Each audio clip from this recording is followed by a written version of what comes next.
I'm staring at her empty chair. The one she always sat in sipping her morning coffee. Now it's just empty. Daniel, come down for breakfast, Dad's voice echoes from the kitchen. I drag myself downstairs, my feet heavy. The smell of burnt toast hits me. Dad's trying, but he's no mom. Sleep okay, kiddo, he asks, sliding a plate towards me. Yeah, I lie. I haven't slept well since it happened. We eat in silence. The clock ticks, mocking us with each second Mom's not here. Then Dad clears his throat. So, Daniel, there's someone I want you to meet. I look up, a piece of toast halfway to my mouth. What? Her name's Darla. We've been seeing each other. The toast falls from my hand. You've what? I know it's soon, but... Soon I stand up, my chair screeching against the floor. Mom's barely cold in her grave. Dad's face hardens. Daniel, that's enough. Darla's coming over tonight. I expect you to be civil. I storm out, slamming the door behind me. My chest feels tight, like I can't breathe. Dad's replacing Mom just like that. As I reach the end of our driveway, I hear a car pull up, a sleek black BM. Out steps a woman with bleached blonde hair and a smile that doesn't reach her eyes. Darla. My stomach churns. This can't be happening. But as she walks towards our house, towards my home, I realize it is. And there's not a damn thing I can do about it. Darla's been here a week, and it's like living with a stranger who's taken over my house. But apparently that wasn't enough of a shit show. Daniel, come down here, Dad's voice booms from downstairs. I drag myself to the living room, freezing when I see a guy about my age standing next to Darla. He's tall, muscular, with a face that looks like it was chiseled from stone. This is Christopher, Darla announces, her hand on his shoulder. My son. You're what I blurt out. Dad clears his throat. Christopher will be staying with us. He's part of the family now. Family? Is he fucking kidding me? Christopher steps forward, hand outstretched. Hey, dude. I ignore his hand. Where's he staying? In the guest room, Dad says, his tone warning me to behave. You mean Mom's studio? I snap. The room goes silent. Christopher's hand drops to his side. Daniel, Dad starts, but I'm already heading back upstairs. Daniel, Darla's shrill voice follows me. Why don't you walk away from us? I slam my door, heart pounding. Through the wall, I hear shuffling in Mom's old studio, Christopher making himself at home. Later that night, I'm lying in bed when I hear a crash from outside. I rush to the window. There's Christopher, standing over the remains of my basketball hoop. Sorry, man, he calls up, not sounding sorry at all. Guess it was made of some cheap plastic. I clench my fists. That hoop was a gift from Mom. As I watch him swagger back inside, one thing becomes clear: this war has only just begun. It's been a week of hell. Darla's been on my case nonstop, and Christopher's been acting like he owns the place. But tonight, something changed.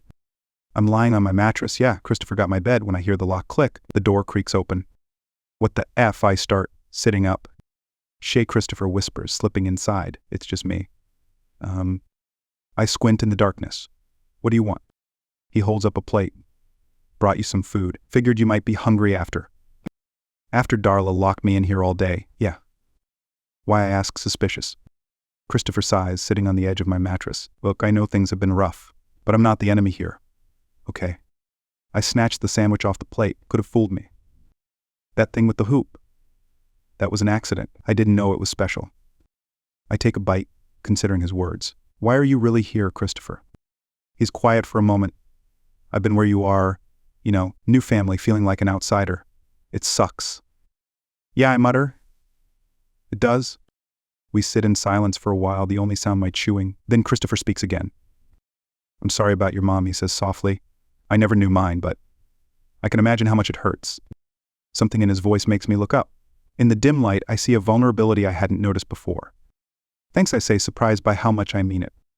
As Christopher gets up to leave, he pauses at the door. Hey, Daniel. If you ever want to talk, I'm here.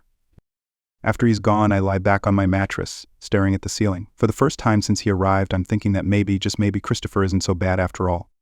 After that night, things started to shift. Christopher and I began hanging out more. At first, it was just small stuff. Watching TV, shooting hoops with a new hoop he bought to replace the one he broke. One afternoon, we're in the backyard when Darla's shrill voice cuts through the air. Christopher. Daniel, get in here and clean this mess.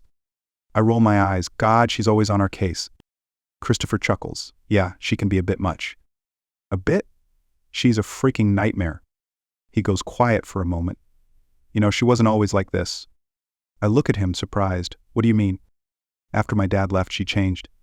Became harder, I guess, trying to protect herself. I hadn't thought about it like that before. Still doesn't give her the right to be such a bi. Language, boys, Darla yells from the window. We both burst out laughing. Later that night, we're in my room, sprawled on the floor with controllers in hand. So Christopher says, eyes on the screen, what was your mom like? The question catches me off guard. She was amazing. Kind, funny, always knew how to make me feel better. Christopher nods. Sounds great. Yeah, I say, throat tight. She was. We play in silence for a while, then Christopher speaks again. I'm sorry you lost her, man, really. I pause the game, looking at him. Thanks, Chris. It's the first time I've called him that. He smiles, and suddenly I feel like maybe I'm not so alone in this mess after all. As we resume playing, I realize something's changed. Christopher's not just my stepbrother anymore. He's becoming a friend. Weeks fly by, and Chris and I are practically inseparable. We're in my room one night, sprawled on the bed, talking about everything and nothing. Man, Darla was on a rampage today, I groan, rubbing my temples. Chris chuckles. Tell me about it. I thought she was going to burst a blood vessel. Our eyes meet, and suddenly the air feels different. Charged. Hey, Danny, Chris says, voice low. Yeah. He hesitates. Have you ever, thought about guys? My heart races. What do you mean? Chris shifts closer, like this. Before I can react, his lips are on mine. It's soft, tentative, but it sends electricity through my body. I pull back, breathless. Chris, Shit, I'm sorry, he starts, but I cut him off with another kiss. This time it's deeper, more urgent. His hands tangle in my hair, and I grip his shirt, pulling him closer. When we finally break apart, we're both panting. Wow, I whisper. Chris grins. Yeah, wow. So what does this mean, I ask, suddenly nervous. He takes my hand, intertwining our fingers. It means I like you, Danny, a lot. I can't help but smile. I like you too. We spend the rest of the night talking, kissing, exploring this new dimension of our relationship. It's exciting, terrifying, and absolutely perfect. As dawn breaks, Chris sneaks back to his room. I lie in bed, my lips still tingling from his kisses, feeling happier than I have in months. But a nagging thought creeps in. What will happen when Darla and Dad find out? I push it aside. For now, I just want to bask in this moment, in the warmth of newfound love. Chris and I have been sneaking around for weeks, stealing kisses when no one's looking. It's exhilarating, but nerve-wracking too. Today, we're in my room. Chris has me pinned to the bed, his lips on my neck. God, Danny, he breathes. You drive me crazy. I pull him closer, my hands slipping under his shirt, then do something about it. He grins, leaning in for a kiss. That's when we hear it. Christopher. We freeze. It's a girl's voice coming from the hallway. Shit, Chris mutters, jumping off me. The door bursts open. A blonde girl stands there, her eyes widening as she takes in the scene. What the fuck, she spits out. Chris goes pale. Michaela, I can explain. Explain, she screeches. Explain how you're making out with this rich brat. I sit up, confused and angry. Who the hell are you? She laughs bitterly. I'm his girlfriend, or at least I thought I was. The world stops. I turn to Chris' girlfriend. He looks panicked. Danny, it's not.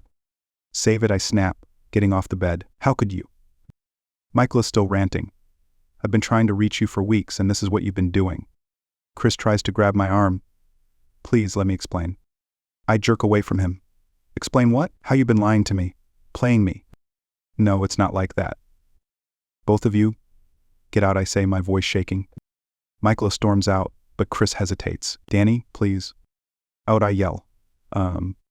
As the door slams behind them, I sink to the floor, my heart shattering into a million pieces. How could I have been so stupid? I hear raised voices from downstairs, Michaela yelling, Chris pleading, then a door slams and silence falls. I sit there numb as the reality sinks in. The one person I thought I could trust was just another lie. The house is too quiet.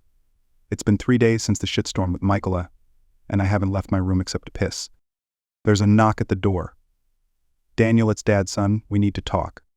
I ignore him, burying my face in the pillow. The door opens anyway. This has gone on long enough, Dad says, his voice firm. I sit up, glaring. What do you want? He sighs, sitting on the edge of my bed. Chris told me what happened. Great, I spit out. So you know your wife's son is a lying piece of a... Daniel, he cuts me off. I know you're hurt, but...